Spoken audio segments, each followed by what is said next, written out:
Dispatchers help callers on the worst days of their lives. For over 25 years, we've been there. A silent partner in millions of calls thanks to our redundant and diverse networks that ensure call delivery. Today, cities are bigger, traffic more congested, and the challenge is more complex.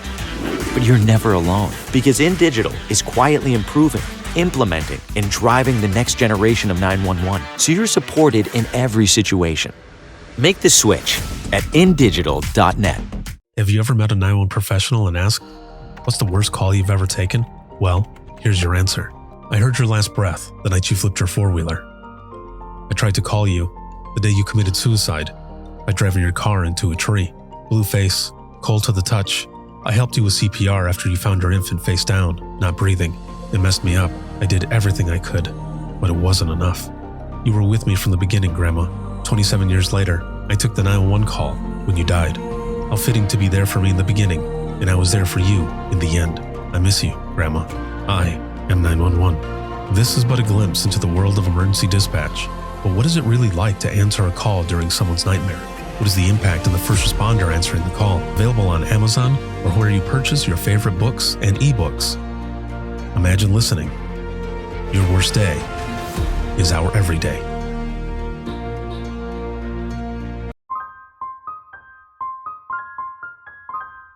This is Jordan, and you're listening to the Code 7 Podcast Network.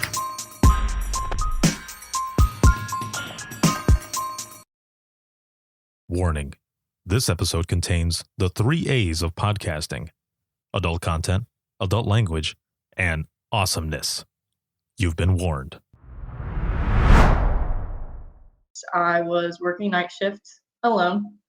So I'm by myself, and it wasn't very busy that night. And I get a call from a panicked mom, and she tells me that her baby isn't breathing. This baby's about 2 to 3 months old.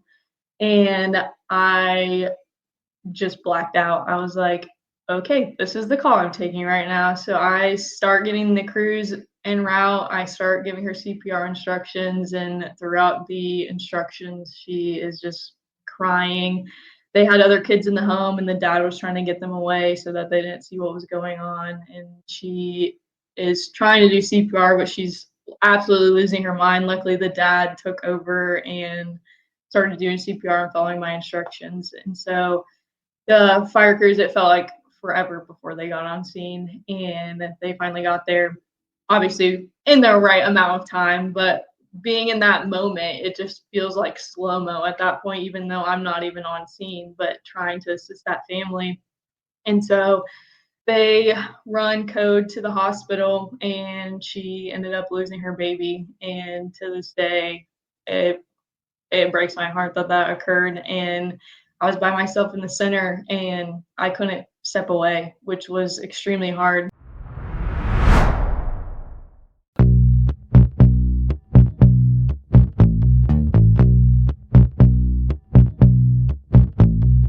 Welcome to Within the Trenches, true stories from the 911 dispatchers who live them.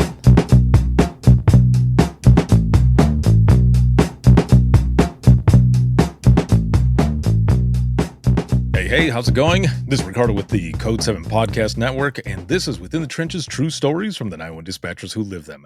This episode is sponsored by InDigital, Leader Next Gen Core Services, and a big shout out, as always, to subscribers of the podcast. Thank you all very, very much. It is March 10th, or Mario Day. So happy Mario Day. For those who don't know, because March, M-A-R, like, you know, the abbreviation, M-A-R, and then 10, Mario. Yeah. So happy Mario Day. And if you are a gamer, their games are on sale. It's so stupid.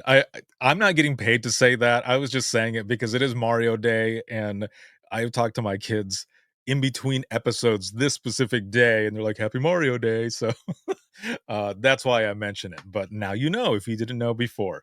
It has been a busy few weeks as always, and I'm just excited for everything that's coming up. Tons of powerful stories and experiences coming to you from the 911 profession.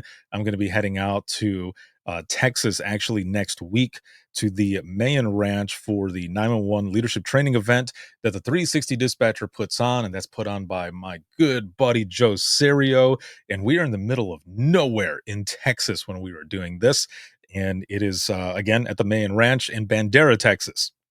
It's going to be a lot of fun. I'm an instructor out there, and you'll see more videos and stuff going up on all over social media on a lot of the stuff that we do out there. So make sure to check that out. Navigator coming up. I'll be doing the podcast out there and speaking. Again, lots of engagements coming up, so make sure to look out for all of that. But I'm excited for my guest. We were talking just a little bit ago and just laughing and stuff already. And I love when I've got my guests and we're coming on and we just talk a little bit before we actually record.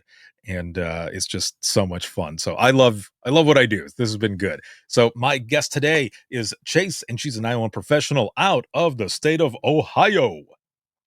What's going on? Hello. How are you doing?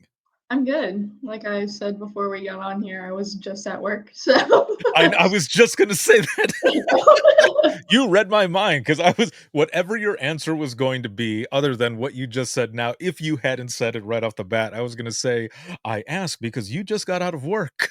Yes, I did.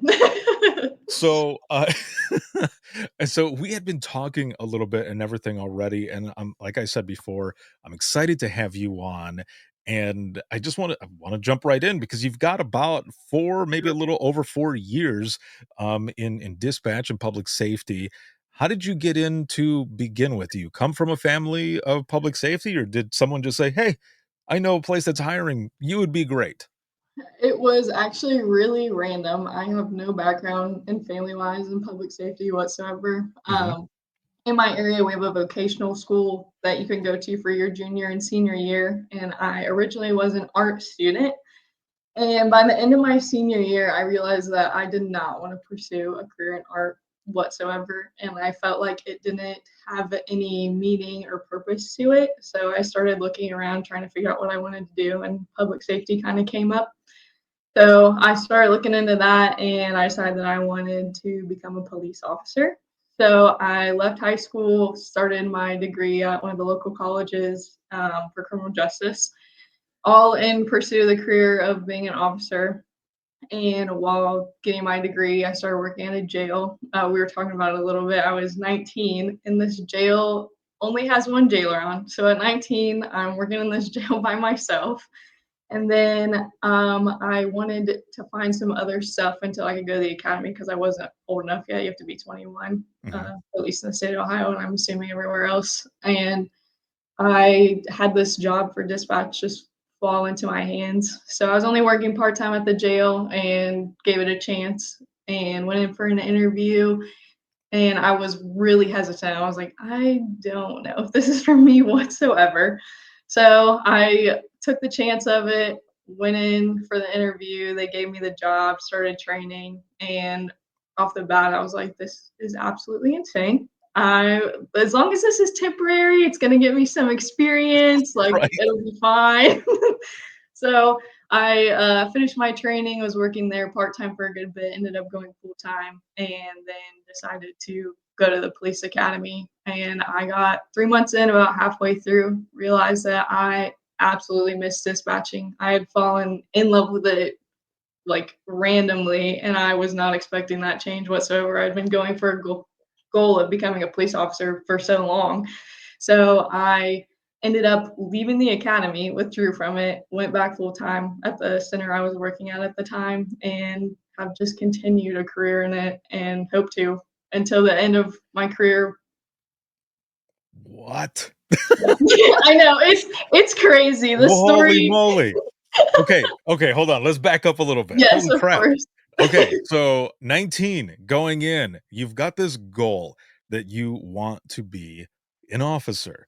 You Yes. start out at the jail. Now, okay, let's stick to that for a moment, because you're 19 and you are Yes. a jailer where there's only one person working at the time, right? Yes.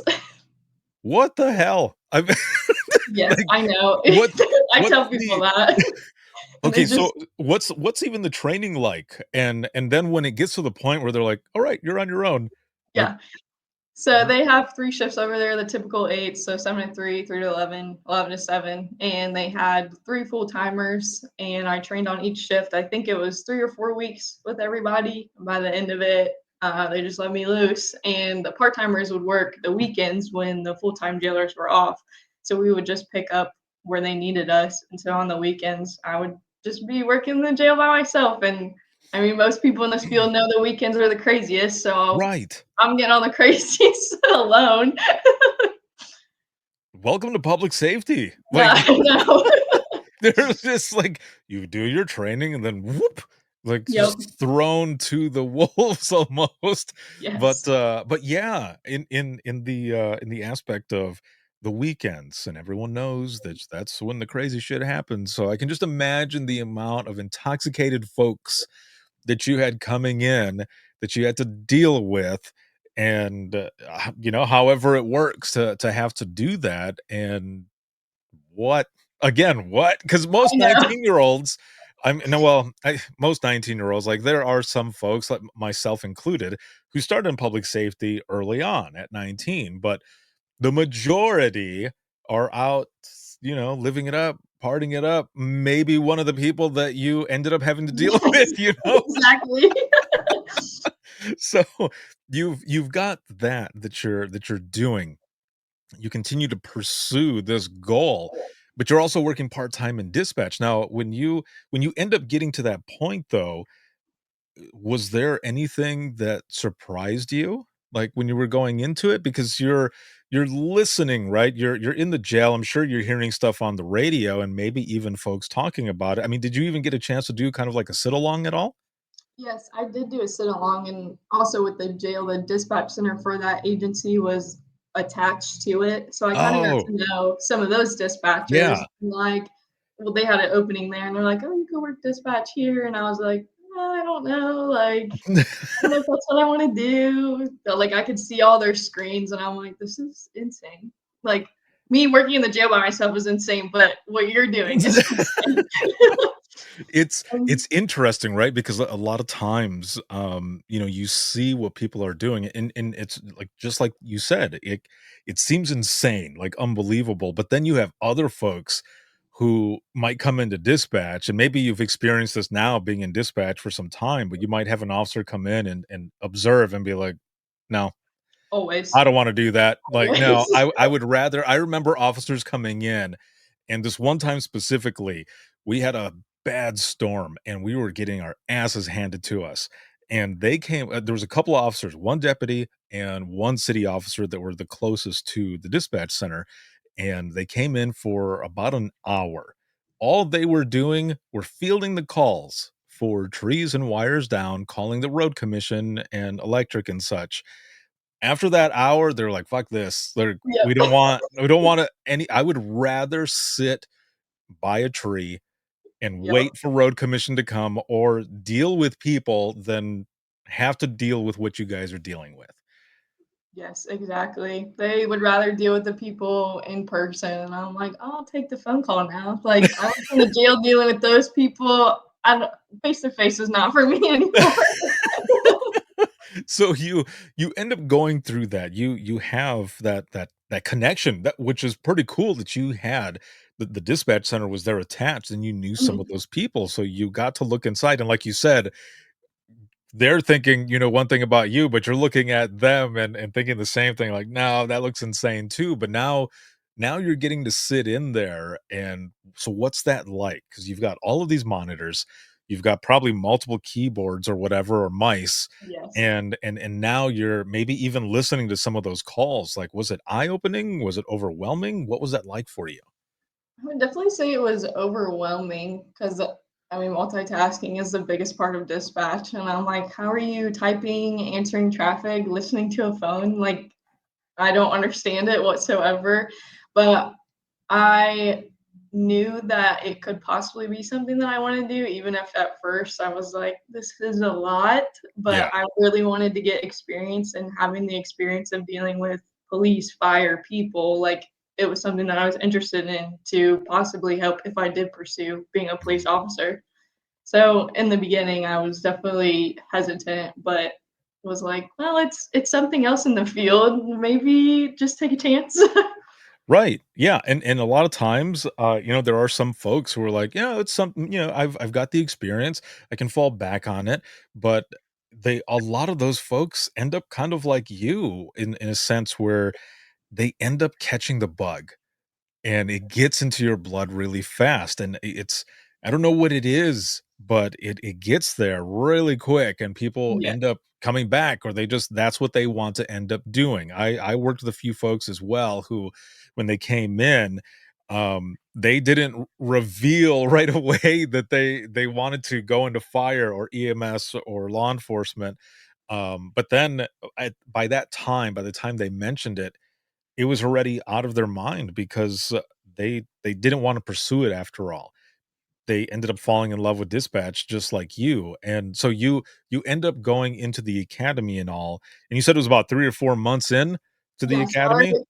our academy for the state of Ohio is 6 months. So I got about halfway through, and I had instructors that were touching on topics in regards to dispatch, and they'd be like, "Right, Chase? Right, Chase?" Just like asking my opinion, and I'm like, "Correct." And then I would like talk to the class a little bit, and I was like, "I know way too much about this." I'm like, I just knew it was time for me to go back. Like it's just where I felt I was an asset to the field more than anything compared to me training to be a police officer. That I love the fact that you were that aware already. Going through all of that, and I can see you. Just listening to you, I can picture it in my head where, yeah, they're calling on you, and you have that moment of clarity, that realization that I'm not in the right spot. Like in the sense of public safety, yes, but not in the right discipline of public safety. It's dispatch. And I'm just the way you were saying it, and I could see you on the screen, like I could feel your vibe, like that was your moment where you knew it was time or you needed to go into dispatch. Like that's where you were supposed to be. Yes, it was definitely a hard decision. I thought about it. I talked to some people that were super important to me in the field already. So, like, there was a sergeant at the jail that I looked up to, and I called him and I was like, "Am I crazy? Like, am I, should I finish or should I just leave and go back to what I love doing?" Because the mindset of like, I already love what I did before, and I was still doing it while I was going through the academy. I just dropped down to Mhm. the part-time shifts, and I just knew that I needed to go back. And he talked to me, and he was like, "I mean, it's your gut feeling." And he's like, "You're an amazing dispatcher, and if that's where you want to be, no one's gonna look down on you for leaving the academy whatsoever." See, and that's awesome as well to have that support system. Not a lot of people have that. I mean, they could have easily were throwing digs at you and be like, you don't want. Why do you want to do that? You should be here with us. You should be doing this or that." And that's not a dig at those people. I'm just making No, example. This is just an example. yeah, I'm just making a scenario up here that those folks could have been that way, but no, they were supportive, and also that makes you an even stronger asset because you're seeing it from both sides, and even from the beginning in the jail, like you are able to. You've got this knowledge now, even at an early age, and everything that you've done for other folks who come in who might have a scenario where they're talking to someone in the jail or they're trying to figure out the mindset of what's going on at the academy or with officers. And you have a lot of that already. So that makes you an even more well-rounded 911 professional because you have that. So that is awesome. Now, when you end up like in the beginning, when you're going through and you're doing your training and everything in dispatch, um, what was that like in the beginning? Do you remember some of those earlier calls, that you had when you were starting out in dispatch? I honestly, even after only 4 years, it all blurs together, to be That's honest. true, yeah. But I remember a few of them that stood out. I remember one of the first calls I answered, and it was a guy in city limits. You can't shoot off firearms in city limits. Mhm. And he was telling me that his dog was super sick and he didn't want to pay the vet bill to take it to the hospital and wanted to shoot it. And me and my trainer, I just looked back at her. I was like, I don't know what to say to this, like whatsoever. So she ended up switching on and kind of like took over. And I was just like, this is what I'm getting into. Just this is it. I guess we're going head first, like to the wolves it is. Like I was stunned at first. And I mean, there were a few hard calls in the beginning, but I felt like I took them well, which Mhm. helped me want to continue the job. I didn't like have the fear of it weighing on me, which was super important to me at least. I know that some people it just weighs on them, and from the beginning it just didn't bother me, and I was like, well, this is every day now. Right. Yeah, and so with that call, yeah, there's a lot of things that we hear, especially in training where you're thinking, "Is this real life?" Like, Yes, this is what exactly. this I is was what like, we're getting you just into? Like, asked me that. right. Yeah. No, this so, it especially calls like that because you could have hard call after hard call, and then you get a call like that, which is also tough, but also in your head, you're like, "What?" Like, Yeah. you're calling for permission? Because a lot of times people don't call for permission for something like that, they might just go ahead and do it. But Yeah. again, like you did mention, though, you can't shoot off firearms within the city limits, so Yeah. that's, one of those things as well, and, this isn't the same, but, just in the sense of, like, rules. I remember taking a call where this guy, and I'm sure it's the same in Ohio too, like we have a roadkill list. So if someone hits a deer, we would go down the list and issue a roadkill permit for them to take it, and do what they got to do. And this guy calls up and he goes, "Oh, I need two reports. One is for my car cuz I hit a deer, and the second is for a roadkill permit." I'm like, "Oh, okay. Are you okay? What's your location?" Ask them all the stuff that I'm supposed to ask. And he goes, "Yeah, this is the address." And I said, "This is the address where you're by? Like you hit the deer by this address?" And he goes, "Oh no, I'm at home. I already dressed it and I'm packaging the meat." And I'm like, "Oh my god." And I said, "Sir, yeah, you're not supposed to do that. You're supposed to wait where it happened." And he's like, "Well, it wasn't too far from me." And I said, "Well, the DNR is gonna go out there as well." And you just hear like a Like, oh no. right, yeah. And they went out there and everything was confiscated. Yeah, that's Yeah, not good. Not again, good. that's one where you're just like, did he really just not follow the laws at all and admitted Right. it? Yeah, it's like you obviously knew what you were supposed to do in a sense in calling and getting the roadkill permit, but dude, I Right, believe though. I believe all of that meat was actually it was donated to a shelter or something, so it Okay, went good. to it went to a good place Good. at least, and, that person got a ticket, so, Yep. yeah, so it's stuff like that that you end up getting early on where it's just hard to believe, and especially that when you're first starting out and people that might see, um especially if it's where you live, if you live where you work or you grew up or whichever, some people might end up asking you because they know that you work in the local dispatch center or whichever. "Oh, what else happened with that call?" And you're like, "I can't really tell you, but I will say there's more to it." Yes. Yeah, the agency I worked at prior was the agency that, like, the city jurisdiction was where I grew up, so I was getting calls from people from high school and people I know, and I'm just like, "Oh, okay, that's what's happening in your life?" And they didn't know that I worked there, they couldn't tell it was me, so Oh, it's just like, "Oh, okay, good to know." yeah. Yeah, and, early on too, it's always good to establish now, it was different for me when I started out because it was 2001, and we weren't really talking there was no talk about mental health and wellness, like, there was no talk about that.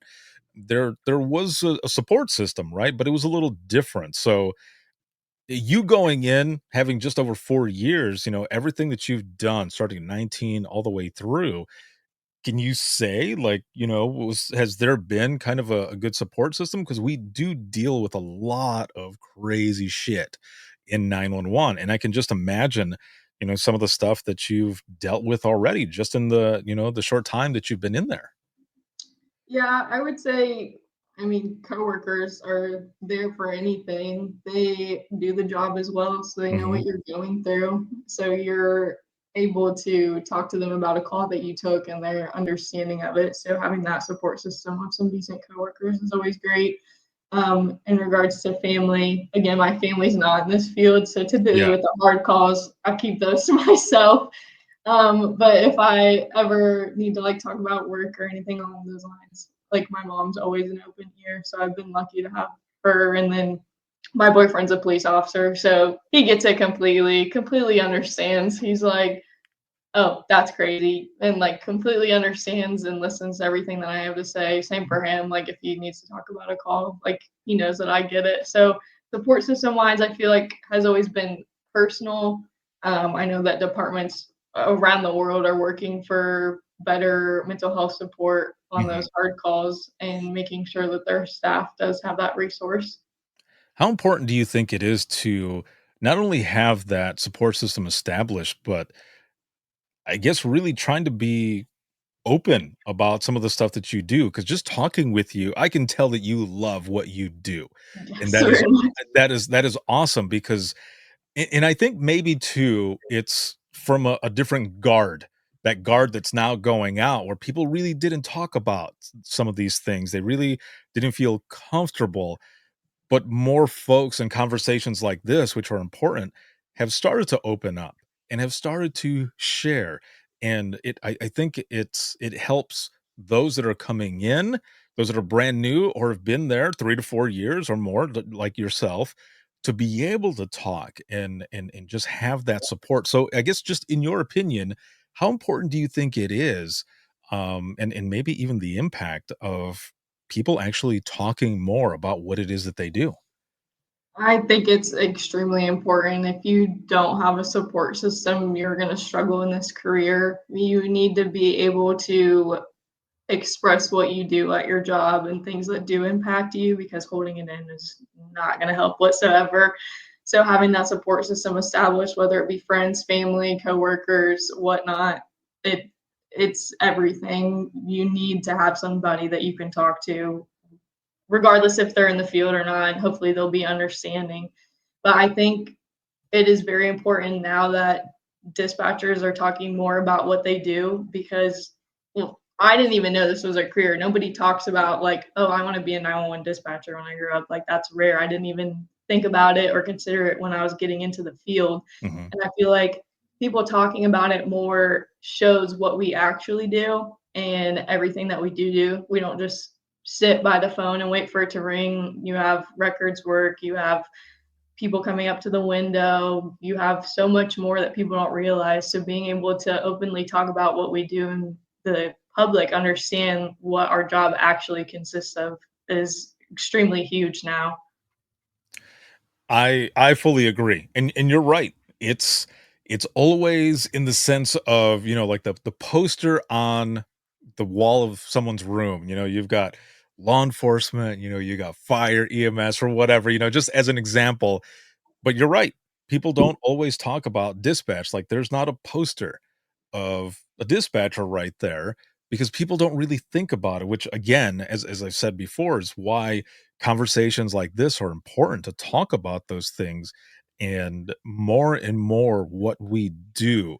So in that sense, thinking about the public, what are some of the things that you feel like they should know more about what it is that we do in this profession? Because you're right, there are a lot of people, and just through all my years of all the stuff that I've done, there have been a ton of people who have said, "Well, I had no idea. I thought you guys just answered the phone and send out help. I didn't realize how much more there was to what you do." There's a long list. I can't even it could go for pages on what Let we me do. let me get the whiteboard out. I know, I need a whiteboard. Um, at least for the agencies I work for, I've worked for smaller agencies, and I Mhm. know like a lot of the county agencies, you have your call taker, you have your like police dispatcher, your fire dispatcher.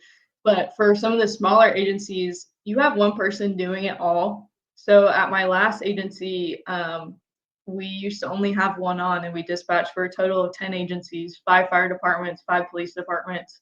So you are answering the phones while answering the radio. You're trying to run a CCH. You're trying to assist the officer that's standing there. There might be someone at the window. There is so much that we have to do as a whole that people don't know about. They don't know what goes on within the center. Like you said, they think we just wait for the phone to ring and we send them help, but we are there for everybody on their worst day. That's why they're calling 911. Mhm. And they don't realize that how many people we listen to and what goes on their worst day. Like they are not the only person that we've talked to that day, regardless what they called in for, even if it's just for a copy of a report. They don't know that we are calling the coroner's office or care flight. They don't know everybody that we have to have in contact with to help anybody that needs a resource when they call 911 or even the non-emergency line.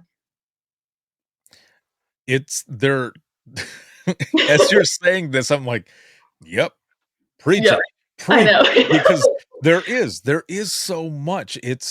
I've described coming into so when I first started dispatching back in 2001, it was in Central Florida, and it was a one-seater, 8 hours, and it was just a small PD, and, I was there for about 4 years, and then I end up coming back to Southwest Michigan, where I grew the state I grew up, born and raised, and I was working at the central dispatch for the county, in the county that I grew up in, and now there's 3 of us. Now there's a team, and, 3 minimum, 4, over the weekend, and the call volume is completely different, and there's so many different calls that are coming in for one. But I remember when I walked in that first day, I see the 2 main call takers. I'm walking by them, and they are doing something that you would think an octopus is doing. Yes. It's just like arms, just flailing, just arms going everywhere. All I see is limbs, and, they're on the phone, they're on the radio, they're doing all this stuff and eating at the same time, Yes. Can't and forget that. right, yes, and I'm thinking right off the bat, "Am I gonna be able to do this?" Because like, I have 4 years of experience, but as one person working for 8 hours and I'm watching what everyone's doing, I'm like, "Holy shit." Like, I this is what I'm getting into, but I loved it so much as well. But yeah, there's a ton that is Yes, going on. definitely. There's something about the chaos. Like I wish some shifts were nonstop. Like I just, like you said, you can tell that I love what I do, and I will admit that to the fullest. I absolutely love what I do, and when it gets absolutely crazy and we have calls coming in nonstop, radio traffic nonstop, there's just something about it. I don't know what it is, but the chaos is amazing.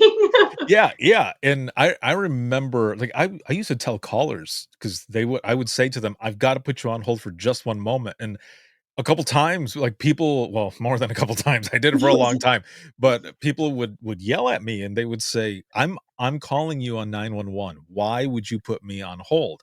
And I would tell them, "Well, with all due respect, your emergency is not the only emergency that's going on right now. There are more that are coming in." And a lot of times they would go, "Oh, okay." Yeah. But there would be some times where people would get upset, and I would say, "I'll be right back. I will be right back. Do not worry. I'll be right back with you." But, and I would have to tell the officers too, like, if I'm telling you to go and stand by on another channel to run something for you, that means it's going to hell in here. I'm not just telling Yes. you to go and stand by for nothing. Like, that's not what's going on. And I've also told people as well on the phone, if I'm putting you on hold for something, other than, having to tone out for, EMS or fire or something like that, but if I'm putting you on hold and we're on 911, it's because it's going crazy in here. Like, there's so much more stuff, and that, for myself is something I would want people to know too. Now, for you, like, any folks that are coming in, or early on, I guess, you know what? This is a good question here because you've got just about 4, years or so and still fairly new in the profession. What are some of the things that you kind of struggled with and how did you work through those? Confidence. I feel like that's for every dispatcher when they first start out, and especially with the agency that I work for, Mhm. I got really soft training and instantly was by myself for some of the hours that I worked. Most of the time I had two people, but usually on the morning shifts that I picked up, we didn't have anybody and I was by myself. And I would go in, I'd set up before the other dispatcher would leave, and I would just sit there because I was like, if I look at my phone, I'm gonna forget to do something. If I focus on something else, I'm gonna miss something. Like it Mhm. was absolute chaos. And I wish that you could have confidence right off the bat, but it is such a learning process. And I feel like most people would say about 2 to 3 years is when you finally like get it to click. And I remember the shift that I was working. I walked in and I was like, I'm not worried today. I'm great at this. Like I know what I'm doing. Like there's no reason for my blood pressure to be this high. Like I'm fine. Like it'll be Yeah. okay. And so I just like confidence is like one of the biggest things that you stress about in the beginning because you're like, am I sending the right people? Am I asking the right questions? Like there's at the time there was no one there to help me. Like I had my little notebook and myself in hopes that I didn't mess up.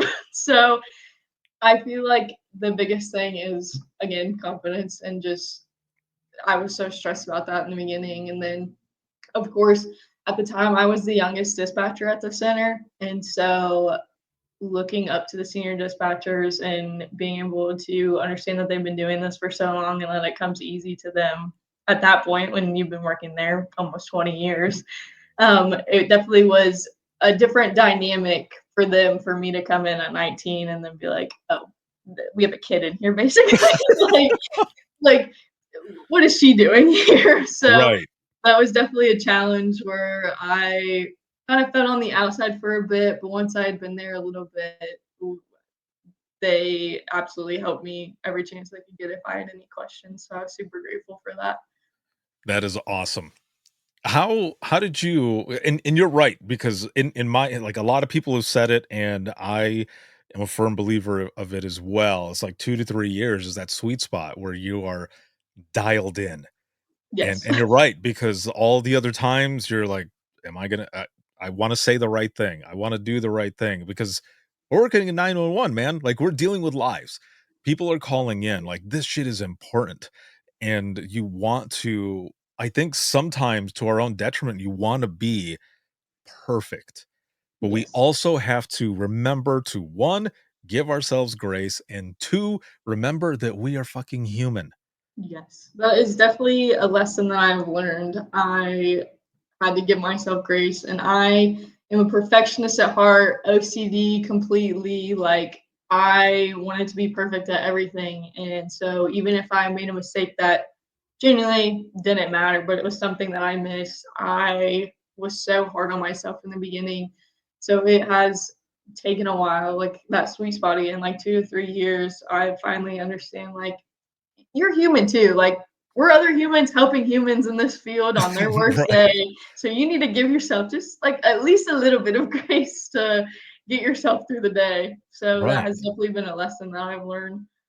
Yeah, that and allowing yourself to feel, that part of it and reflection. Like, these Yes. are things that I wish I could go back in time to tell myself in the beginning, like, "You need to really think about this stuff because 'cause you're gonna go through some hard shit." I'm Yes. not gonna tell you what hard shit you're gonna go through, but you just need to start preparing for some of that stuff.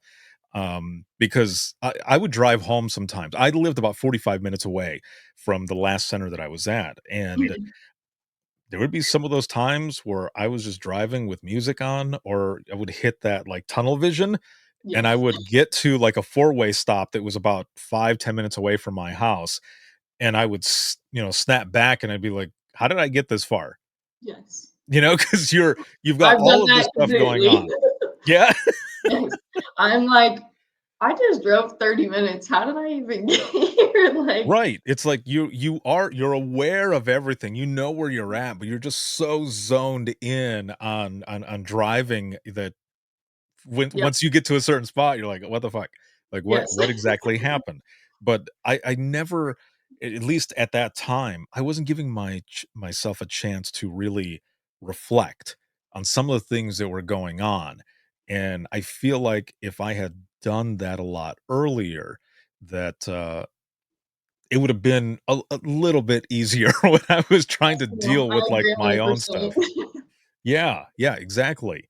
Um as we were kind of talking about the training and everything, wanting to do, that perfectionism that we're talking about, I think a lot of us have that, where we Yes. just want to be perfect. We can't be perfect. And that is something that we all struggle with.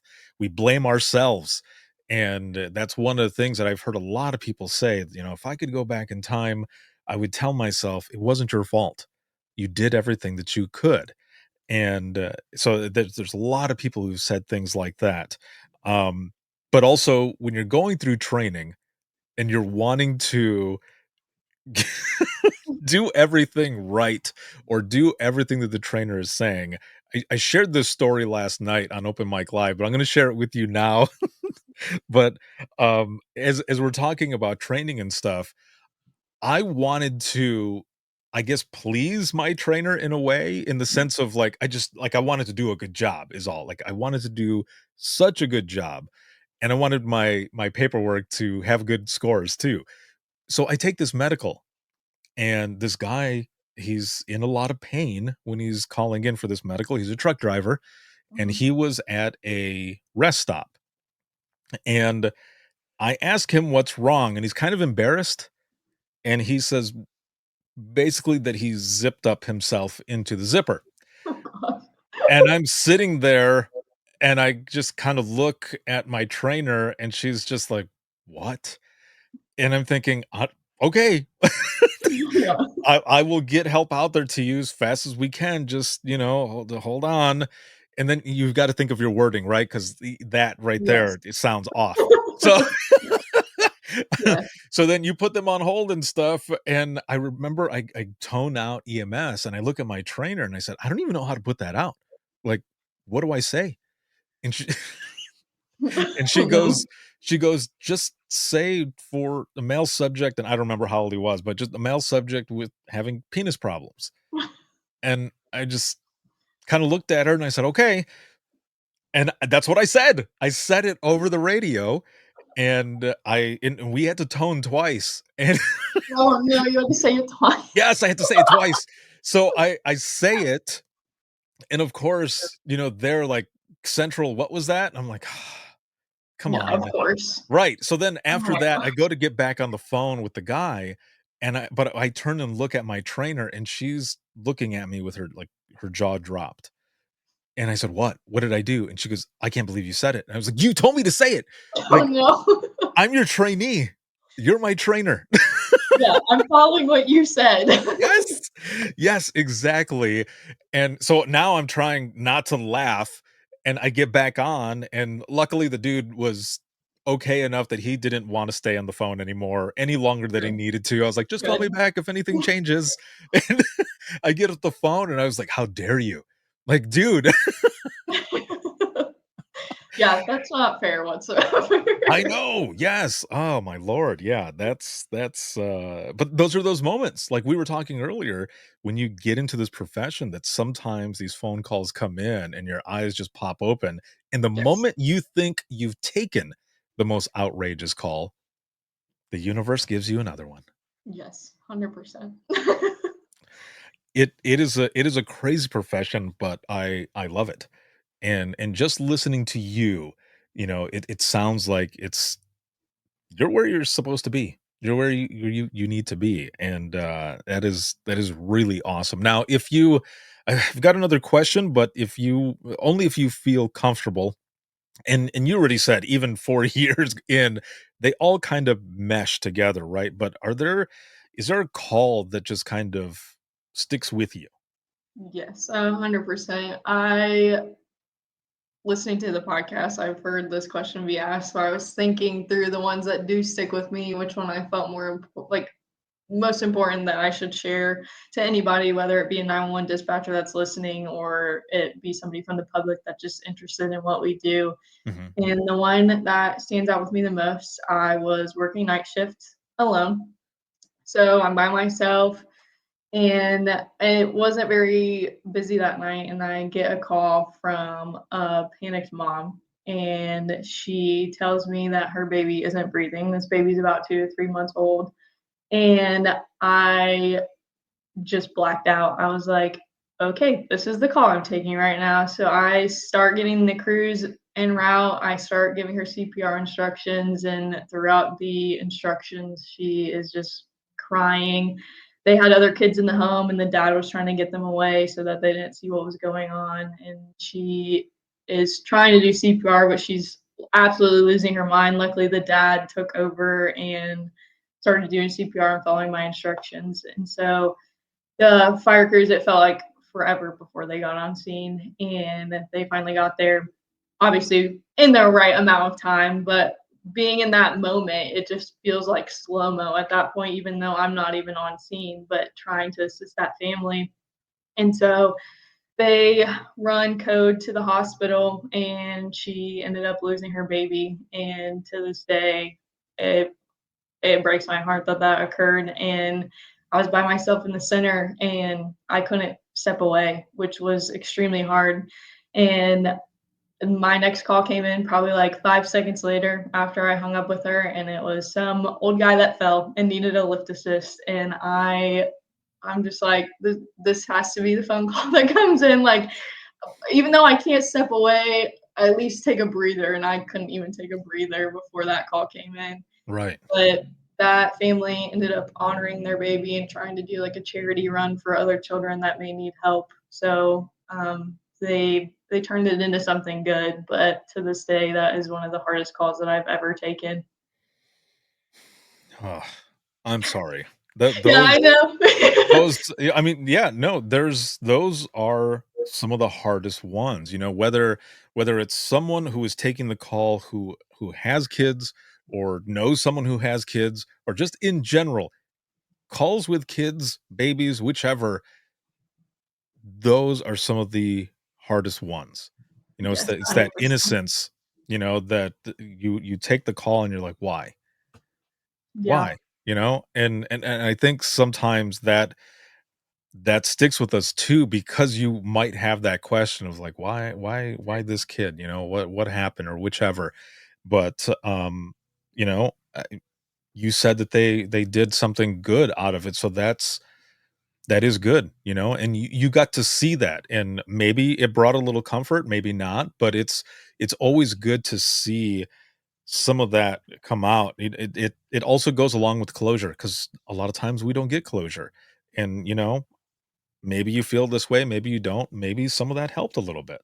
Yeah, I definitely feel lucky. All of the agencies that I have worked for, I'm able to get that closure. Unlike some of the bigger centers, I know that call takers take a hard call and it gets passed on to the next person and they never know what happened.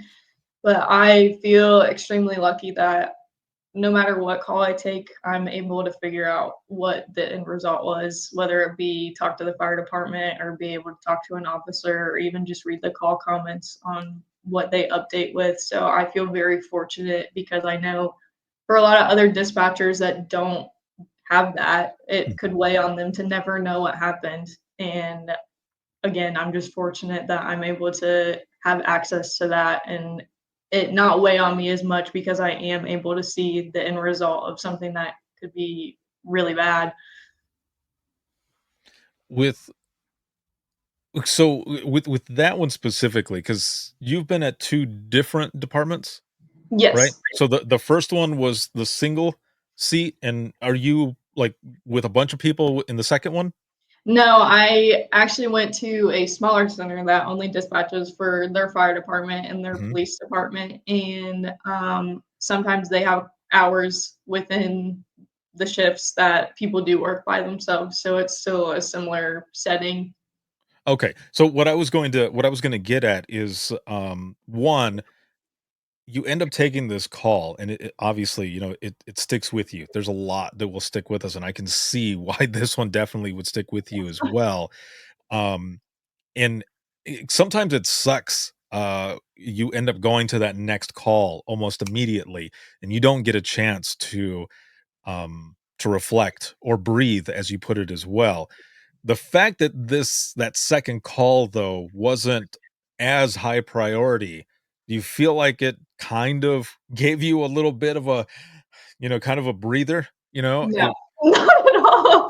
I No? was just like, no, was holding it together barely when I answered this phone call. Like he probably could tell that I was going through it, and Oh, okay. was I just I like, I just meant being able to breathe a little bit, because it could have easily been like, it could be a domestic or something, right, but this was something that was of lower priority. So, no, I get it.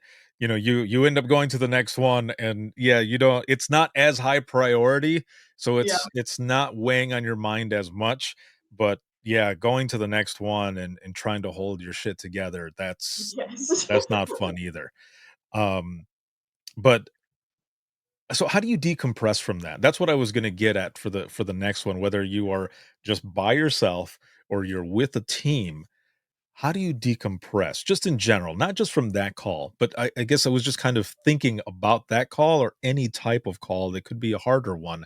You specifically, especially being a newer 911 professional, and for those who are coming in who maybe are just starting out and maybe feel alone or they don't know what to do, what are some of the things that you do to decompress? Yeah, I think it's super important to kind of find your outlet once you leave the chair. Obviously, with any call, it's nice to have a partner so that you can walk away and take a breather and kind of just take a moment to yourself. Hmm. But definitely outside of the center, finding things that can keep you busy. I know a lot of people in this field exercise to keep up with health and wellness. Just doing something that you love to do outside of work, whether that be art like I used to do, or having time with your friends or family, just kind of having a separate thing from the center because this career does consume a lot of your time and a Hmm. lot of your mind. So being able to keep time for yourself and find stuff to do outside of the center is super important. And also going back to just having a support system and being able to talk about it is extremely important so it's not all bottled up for yourself. And I was going to ask you, as you kind of mentioned it there just a few seconds ago, I was going to ask. You said that you were going to pursue art, Yes. and that you didn't really, you were like, it's not, it might not go anywhere or whichever, and you change your trajectory. But now, with everything that you do and having your own methods to decompress, have you found yourself going back to it a little bit, whether it maybe is just sketching while you're at work, or coloring even, or just drawing, or anything like that having to do with art? Because there is a therapeutic piece in that process. And what I mean by that as well is, when I was in dispatch, I went back to college. I couldn't go to traditional school because, as you know, we work a lot. So I, yeah, I had to do it all online. So, one of the programs that I was doing, I got a bachelor's in graphic design. So I was doing a lot of graphics. I was doing a lot of artwork. And even now, being out of dispatch 11 years later and still in public safety for over 20 years with everything that I do, you can't see it behind me right now because I have the screen up, but I have a print press back there. In the process of screen printing and putting my designs on shirts and everything else, that process is therapeutic.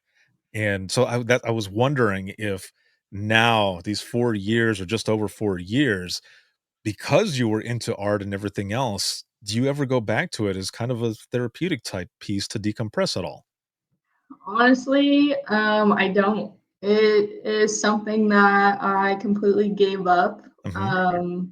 I do like some art for my house. So like if I see something that I like in the stores or something, I'm like, oh, I can paint that. So in regards to that, like I will make things for myself, and when I do, it is therapeutic. But in regards to something to do outside of work to kind of take my mind off the job. It's not Mhm. typically something that I turn to at all. Interesting. I know. I figured like you might be just like doodling even. Yeah, I don't know. I again went to the vocational school. I spent 2 years, which it was graphic commercial arts, so I did learn a lot Yeah. of graphic design as well. There were like some side projects I did at one point. It was really random, but I decided to open a dog treat business. So to give me something to do outside of work. Hey, that's And kinda so cool. I dig that. random, I know. But I had taken my skills in graphic arts and I created my business basically. So I had like labels, my logo, everything along those lines, like anything I needed to produce for that. So it's definitely a skill that I've kept and people know that I do have that skill. So I've had people reach out to me and be like, hey, like I know you used to do art, but they know that like it's not something that I turn to or usually keep time for. I mean, that's pretty cool either way. It's something to have, in your back pocket, really, Yes, it because is an you might find yourself in the next couple days just, like, sketching or doodling and being like, "Well, shit. I yes. was talking to that one dude the other day, and here I am." You never know. I There's know.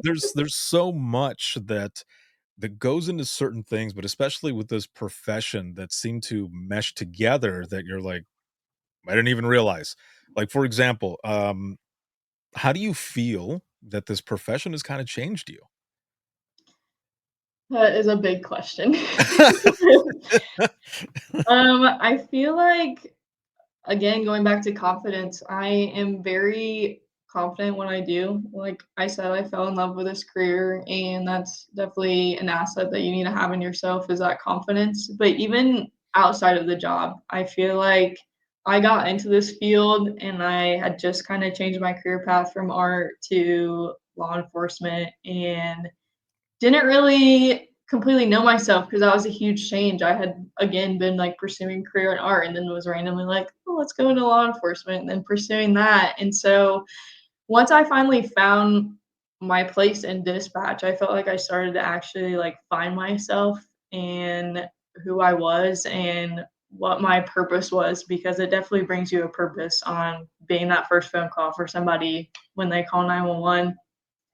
But even then I feel like there are some fallbacks to working in the field. You become very numb to things, like big things that people experience in this field don't affect you anymore. And so that's something really hard that I feel like some dispatchers, maybe most, deal with is that they get into this field, they deal with all these hard times of other people, and then they kind of have like a hard outer shell in regards to big life changing events. And so that's definitely something that I'm trying to main focus on and improve because I know that it has affected me in that way. So I know with the career, there's definitely some improvements like confidence, or there can be fallbacks and being like having feelings towards important things or big things that affect other people's lives around you. Yeah, I agree with both of those parts, the confidence, but I've had a lot of people who I've spoken to who have said, I guess I'm just cold, or I've got a cold heart or cold Yes. soul," and, I'm like, "Well, yeah, we all go through that, but I think that's also us kind of trying to protect ourselves in a way because we need to, especially at work, we have to help those others, so we kinda close that piece off. It's when we leave dispatch and go home where we have to find that balance, Yes. and sometimes it doesn't happen right away. Sometimes you have to learn some even maybe hard lessons in a sense before you figure that stuff out. Like, for me, for a long time, like, I buried my calls in the beginning. I was one of those folks that buried my calls. I didn't talk about it. I felt like, "Oh, it doesn't come home." No, that's bullshit. It comes home. You don't see it. You It don't comes notice it. Yeah, you don't out. notice it right away, until, you start talking to other people and they're like, "You've changed a little bit." I'm like, "Okay, how?" Yeah. And, then they start telling you and you're like, "Oh, fuck. Okay." Like, Whoops, didn't mean to let it affect me. yeah, right. Yeah. But then you start to think about, okay, how do I work this? Because I know the me that has always been me is there, but I have to close off certain pieces of me to not only protect myself, but to help others in the profession that I'm in. I have to figure out how to open that protection in a sense and balance it out. And that's something that everybody, you just kind of have to learn that.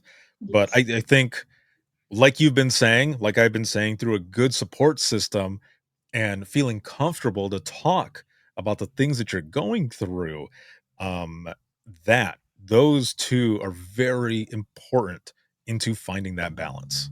Yes, it's definitely something that's important, but I mean, as cheesy as it is, like communication in our job is super important. Communication's also great outside of the job. Yes. You definitely want to talk about it. Right. Yeah. Yeah. No, exactly. And I think that's a thing that we just need to continue to push because for so many years it wasn't there. And from about 2016, I would think, up until now, there's been way more talking about it. There's way more resources, and it's just making it better for everyone. So as we go into the wrap up of this episode, which has been awesome to have you on. I could talk to you for hours. I know. Um, Thank you. This has been I great. yeah, it has. This has been a lot of fun with you and learning about you, and you just got a great freaking story, man. And I love your energy and love for this profession. Is that is refreshing. So I've got two questions for you Okay. as we go into the wrap up of this. For anyone who is thinking about or might be on the fence of coming into this profession, with you being, even though just over 4 years, still pretty fresh in this, what is some of the things that you would say to people that might be on the fence and, about coming into the profession? I mean, just take the risk. Like, I was not expecting to fall in love with this field whatsoever, especially the dispatch center in general. And just taking the risk and trying it, it showed to be something that I plan on having as my career for the rest of my life. So, people that are debating it, you're only going to know if you try it. So if they give it a chance and they end up not liking it, that's okay. No one's going to judge you. It's not for everybody. But if you get into it and you find that passion and you absolutely love it and you want to stick with it, at least you tried it and you found out. Exactly. Perfect. Thank you for that. And the final question, if you could go back in time to talk to yourself at the beginning of your public safety career, and it's not to change anything, right? Because we go through a lot of different things in life, whether it be, different experiences, hard lessons, whichever. It leads us to where we are at today and the person who we are. We've gone through that. We've learned. We've got that experience. But if you could go back to talk to yourself at the beginning, what would you tell yourself? I would definitely tell myself that you will make a difference and that this career is important. Like we've talked about, I had been headstrong on becoming an officer, and that was my goal. And nobody really knows about 911 dispatching until you get to experience it. No one goes around saying, "Oh, I want to be a 911 dispatcher when I grow up." No one knows anything about it. And going into it, you kind of have that mindset, at least I did, like, it's temporary. Like, I'm going to be an officer, so at least it's just some experience. But I would tell myself that it's important and you're going to make a huge difference in people's lives being that person to answer the phone, and you're going to love it. Awesome. Awesome. Thank you so very much for coming on, for sharing your story, and also for what you do. Thank you so much. Thank you. I will be right back here with you in just one moment. And for those who are watching and listening, if you have any comments, questions, or you ever want to be a guest on the show, you can email us. And that is going to be wttpodcast@gmail.com. Once again, that is wttpodcast@gmail.com. But the easiest way to do all of this is to simply go to links.co/WTT podcast. And that's links with 2 i's.co/WTT podcast. And you'll find everything there. You'll find email, social media, where to follow, where to hear the latest episode. And also, you will have a link there, whether you are new to dispatch, seasoned, or retired. Hit the link. Schedule an episode with me. I've been doing this for over a decade. This is my passion. I love sharing powerful dispatch stories. And this podcast, never thought it would go to where it is today. It is heard in over 60 countries. It's already been downloaded over 2.3 million times. So your story is literally going to go out to the world. And I would love to share it. So you can check it out there. Again, it is links with 2 i's.co/WTT podcast. You'll find so much more stuff there as well. So make sure to check it out.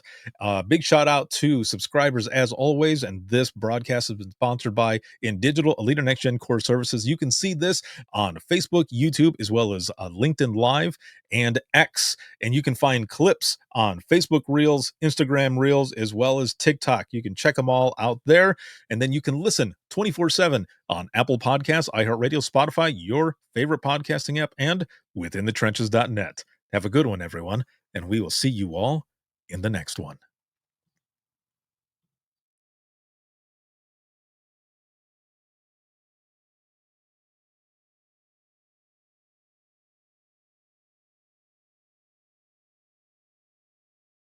Imagine listening to someone's worst day every single day.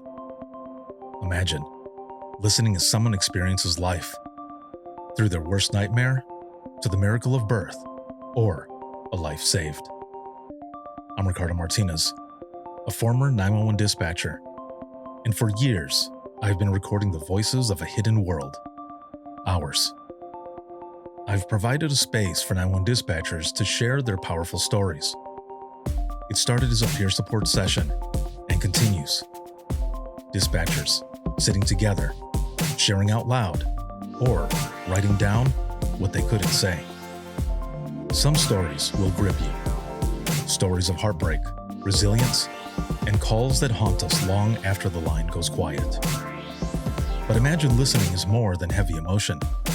It's about healing. It's about laughing through the chaos, lifting each other up, and reminding the world that dispatchers are human too. The lighthearted will balance the heavy. Experience the power of storytelling, a podcast for the thin gold line and those who want to understand it. This is Imagine Listening. Your worst day is our everyday. Subscribe now wherever you listen to your favorite podcasts.